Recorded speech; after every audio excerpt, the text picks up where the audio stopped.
बिस्मिल्लाहिर्रहमानिर्रहीम। Welcome to maths mentor studio. So आज हम एक्सरसाइज 11 ए का क्वेश्चन नंबर 2 सॉल्व करेंगे। पहले क्वेश्चन की स्टेटमेंट को देख लें। यहाँ पे कुछ आपको कहा है कि जो डाटा रिकॉर्ड किया गया है, the number of fire incident that occurred in a city each day over a period of 60 days. Total 60 days का डाटा लिया गया है कि इन 60 डेज में सिटी में कौन कितने दिनों में कहाँ कितनी जगहों पे फायर इंसिडेंट्स हुए हैं। जैसे 60 डेज में हुए हैं ज़ीरो इंसिडेंट्स। ज़ीरो इंसिडेंट्स का मतलब कि कोई अकर नहीं हुआ, कहीं पे भी आग नहीं लगी। फिर 12 डेज में सिटी में एक जगह पे, हर एक दिन में 12 दिन ऐसे थे जहाँ पे बस सिर्फ एक ही बार आग लगी है। 11 डेज ऐसे थे कि कहीं पे सिटी में 2 जगह पे फायर का कोई इंसिडेंट हुआ है। 9 डेज ऐसे थे, 3 एंड सो ऑन। अब फर्स्ट में आपसे कहा है कि draw a histogram to illustrate the data. इस डाटा को आपने हिस्टोग्राम के थ्रू रिप्रेजेंट करना है। सेकंड में है find the ratio of the number of days which had no fire. ठीक है, अब ये सिंपल है। पहले मैं आपको ये समझा देती हूँ। तो इसमें क्या कह रहे हैं कि आपने किसकी रेशो लिखनी है? आपने रेशो लिखनी है no fire incidents. No fire incidents means zero. ठीक है, ज़ीरो की रेशो क्या थी आपके पास? 16। ठीक है, फ्रीक्वेंसी लिखते हैं हम इसमें 16 रेशो क्या आएगा हमारे पास to the number of days which had the more than 5 fire incidents. For more than 5 fire incidents में क्या आएगा? ये 5 इंसिडेंट्स, ये 6 और ये 7। अब ये हमसे कह रहे हैं मोर देन 5। मोर देन 5 में हमारे पास आ जाता है 6 इंसिडेंट्स एंड 7 इंसिडेंट्स। ये कितने दिनों में हुए थे? देखिए 2 + 2, तो टोटल हमारे पास हो जाएंगे 2 डेज ऐसे थे जिसमें 6 इंसिडेंट्स हुए थे और 2 डेज ऐसे थे जिसमें 7 इंसिडेंट्स हुए थे।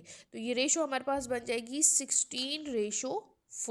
ठीक है, देन वो आपसे कह रहे हैं रूई fangs says that the most common number of the fire incidents is 16। क्या हमारे पास मोस्ट कॉमन जो है, मैंने आपको प्रीवियस क्वेश्चन में भी बताया था कि आप टेबल देखा करें, जो मोस्ट कॉमन आपसे चीज़ मांगी जाए उसमें जिसकी हाईएस्ट फ्रीक्वेंसी होती है वो नंबर होता है।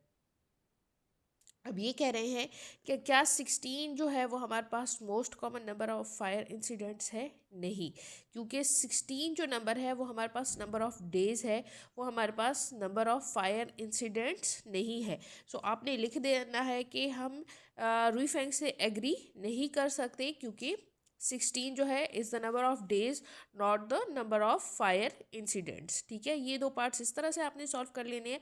और मैं आपको अभी वीडियो में हिस्टोग्राम जो है वो शो करवा देती हूँ और थोड़ा सा एक्सप्लेन कर देती हूँ कि ये कैसे बनाया गया है। ये हिस्टोग्राम है आपके पास जिसमें ज़ीरो ज़ीरो वो वैल्यू थी जिसमें नंबर ऑफ डेज जो थे वो 16 थे। 16 डेज तक कोई फायर नहीं था, तो ज़ीरो को आपने कहाँ तक हाई लेके जाना है? 16 तक। फिर 1 जो था हमारे पास वो 12 डेज ऐसे थे जिसमें 1 फायर इंसिडेंट था, सो इसको शेड कर लीजिएगा।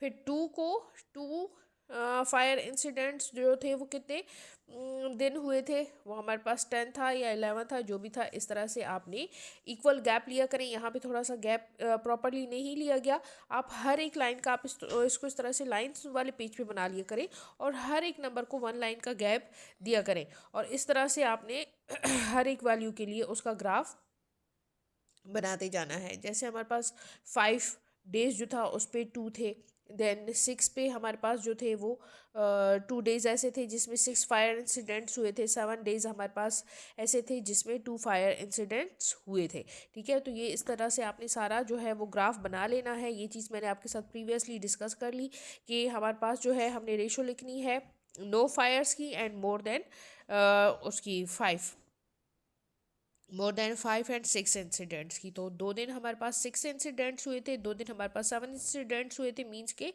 टोटल 4 डेज ऐसे थे जिसमें मोर देन 5 इंसिडेंट्स हुए हैं। तो 16:4 हो जाएगा। कॉमन टेबल से इनकी कटिंग होगी 4 के टेबल से, डिवाइडेड बाय यहाँ लिख दिया करें 4 डिवाइडेड बाय 4। तो हमने इसको 4 से डिवाइड किया तो 4 आ जाएगा, इसको 4 से डिवाइड किया तो 1 आ जाएगा। देन था हमारे पास रुई फेंग की सजेशन थी कि वो कहते हैं कि 16 जो है वो most common number of incidents है, तो हम उनसे एग्री नहीं करते since there were no fire incidents for 16 days. 16 days तक हमारे पास कोई फायर इंसिडेंट्स नहीं हुआ था। होप आपको समझ आ गया होगा।